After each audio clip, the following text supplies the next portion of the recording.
নবীজি সাল্লাল্লাহু আলাইহি সাল্লাম আমাদেরকে সতর্ক করে গেছেন। কিতাবের নাম আবু দাউদ শরীফ, হাদিস নাম্বার 4259 নাম্বার হাদিস। ক্বালা রাসূলুল্লাহ সাল্লাল্লাহু আলাইহি ওয়াসাল্লাম, আল্লাহ নবী বলেন, ইন্না বাইনা ইয়াদাইস সাআতি ফিতানান কাকিতাইল লাইলিল মুজলিম। মনে রাখবা তোমরা, কিয়ামতের আগে অন্ধকার রাতের মতো একের পর এক ফিতনা তোমাদের সামনে আসতেই থাকবে।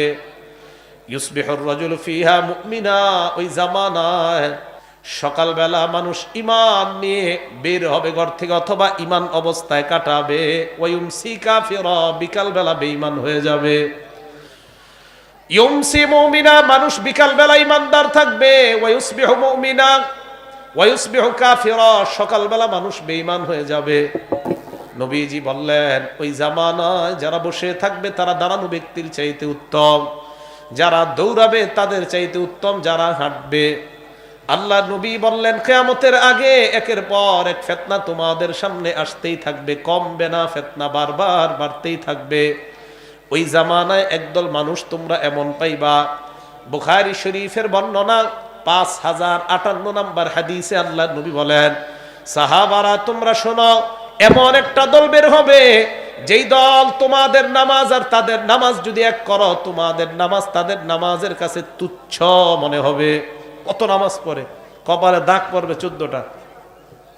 সাহাবাদেরকে বললেন, তাহকিরুনা সলাতাকুম মা সলাতিহিম, তাদের নামাজের কাছে তোমাদের নামাজগুলা তুচ্ছ মনে হবে।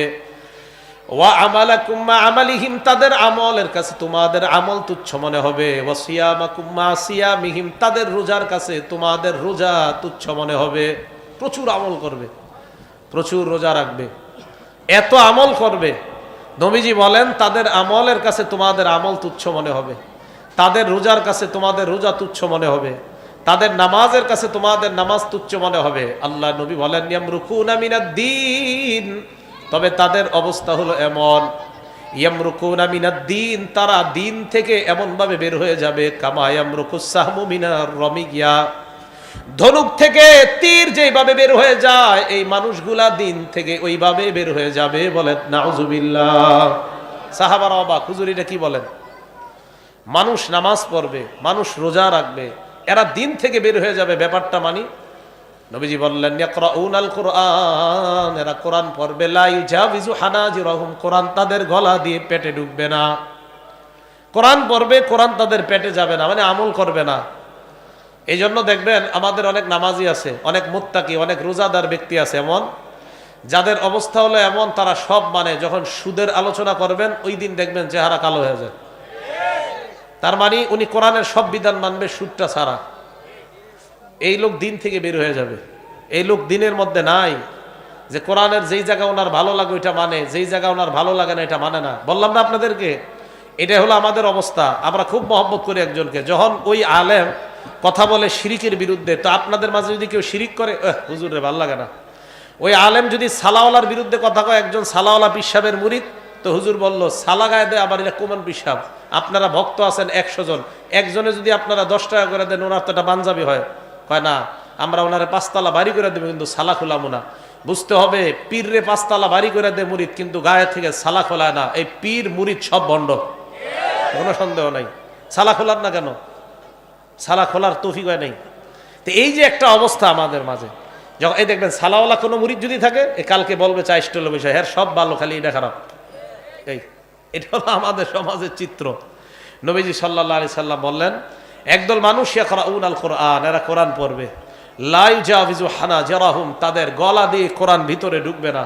আল্লাহ আমাদের সকলকে কোরআনের প্রথম শেষ একদম যা আছে সব মানার মতো মানসিকতা আল্লাহ তৈরি করে দেন। তো নবীজি সাল্লাল্লাহু আলাইহি সাল্লাম বললেন, এরা অপব্যাখ্যা থেকে ইসলামকে হেফাজত করবে, এরা বাতিল থেকে, বিকৃতি থেকে ইসলামকে হেফাজত করবে। আমাদের মাঝে অনেক মানুষ আমরা সুন্নত পালন করতে গিয়ে আকীদা নষ্ট করে দিই। বলেন নাউজুবিল্লাহ। সুন্নত পালন করা ভালো, আকীদা নষ্ট করা যাবে না। দলিল বুখারী শরীফের 1605 নাম্বার হাদিস। ওমর ইবনুল খাত্তাব রাদিয়াল্লাহু তাআলা আন কাবা শরীফের সামনে গেছে, যাওয়ার পর কাবা শরীফের যে পাথর, ওই পাথরকে হযরতে ওমর চুমা দেয়।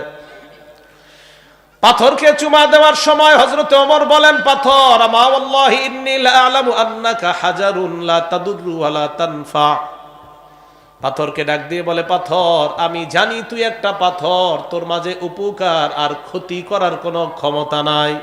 ওমর পাথরের চুমা দেয় আর কয়, হযরতে ওমর বলেন, পাথর লাউলা আন্নী রাআইতুন নাবিয়্যা সাল্লাল্লাহু আলাইহি ওয়াসাল্লাম ইসতালামাকা মাসতালামতুকা, আমি যদি আল্লাহর নবীকে কখনো না দেখতাম যে নবী তোমারে চুমা দেয়, আমি ওমর তোমাকে কখনো চুমা দিতাম না।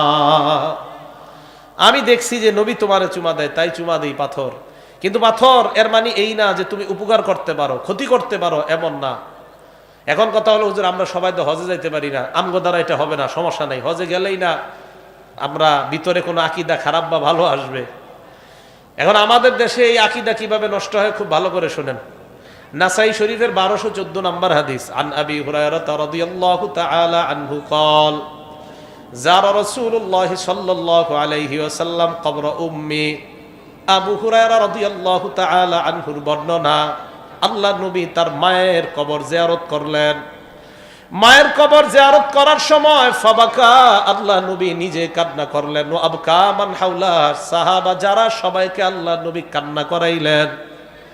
নিজে নবী কাঁদলেন, সাহাবা যারা তাদেরকেও নবী কান্না করাইলেন।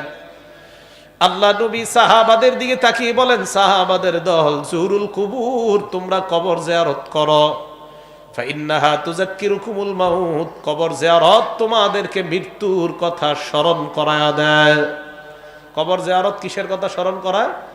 মৃত্যুর কথা আমাদেরকে স্মরণ করায় দেয়। তাইলে বুঝলাম কবর জিয়ারত করা ভালো, মাঝে মাঝে কবর জিয়ারত করলে আমাদের মৃত্যুর কথা স্মরণ হবে, ঠিক না? এটাই তো বুঝছি। এখন আপনি আল্লাহর নবীর হাদিস সুন্নাত পালন করতে গিয়ে কবরের সামনে দাঁড়াইলেন, দাঁড়ানোর পর কবর জিয়ারত করলেন, আপনার দাদার জন্য দোয়া করলেন, ভালো কথা।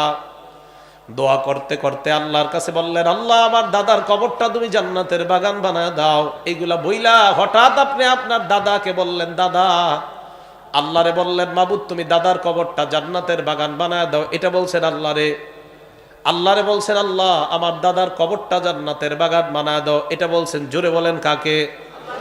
আল্লাহরে বললেন, আল্লাহ তুমি দাদার কবর জান্নাতের বাগান বানায় দাও। এবার দাদাকে বললেন, দাদা আমার বিবির বাচ্চা হয় না, 10 বছর বাচ্চার ব্যবস্থা করে দেন। আল্লাহরে কইছে আল্লাহ জান্নাত বানান, দাদারে কয় বাচ্চা দেন। কি বুঝলেন? দাদার কবরের জায়গায় শাহজালাল রহমতুল্লাহর কবর রাখেন। কার?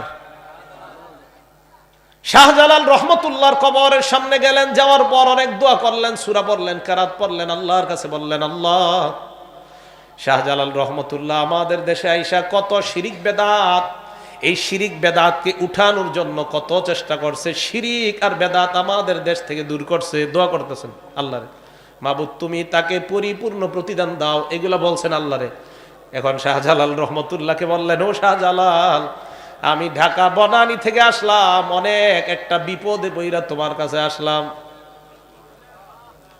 এই যে আপনি কবর জিয়ারতের সুন্নত পালন করলেন, এখন এই যে শিরিক করলেন, এই সুন্নত পালন করতে গিয়ে আপনি শিরিক করলেন। আগে আল্লাহরে বললেন আল্লাহ সব করেন, সূরা পড়লেন আল্লাহর কাছে, সব করলেন আল্লাহর কাছে, নিজের বিপদ কামনা করতেছেন শাহজালালের কাছে।